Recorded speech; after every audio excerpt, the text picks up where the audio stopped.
Mauna ni ang pagkabit na to og makina sa Cebuano, Barangay Cebuano, Tupi, South Cotabato. So nahumana naman na to tugtasok ato ana ning kabitan og deep well pump.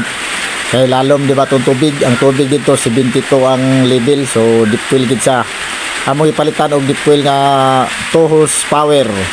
So kani nga pagkabirada maong dali lang namon ni nahuman kay kanya-kanya mig trabaho, lahi ang mo tira sa tangke, lahi ang mo tira sa injector, lahi pud ang mo tira sa makina.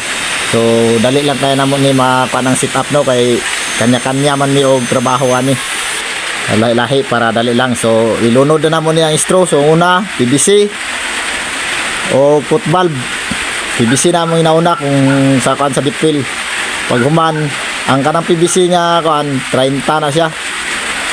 Tulo ka length. So 30 sunod butangan day na mo og injector. Ang injector dili na mo na ipahulom sa tubig. Sa ihanger na mo siya kay in case nga mag trouble humok lang kayo bunluton balik kay ang gasket niya dili sagad dito sa pinakailalom.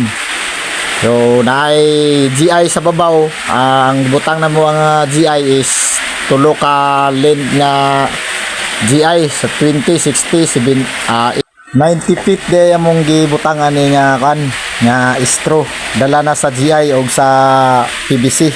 So mao nang pagkan sa sit up. So daghay nang utana sa tuwa kung unsa daw nga pump atong ginagamit. Sara nga pump among ginagamit, basig unsa lang ba, basig asa ra mi malit og pump kay wala may nagpa-promote sa tuwa nga unsa nga pump ang atong nga gamiton. Kung naa tayo magpa-promote kana sure ball gyud na steady kita sa atong gina-promote nga pump. So basig naay ganahan, PM lang mo sa kuha kay ato lang sabot-sabutan. So mao na ning finish sit up sa ato ang deep well. I-try out sa nato bago na to isulod sa pressure tank. So mao na siya mag-try out. Kung testing, testingan bago na to isulod sa pressure tank.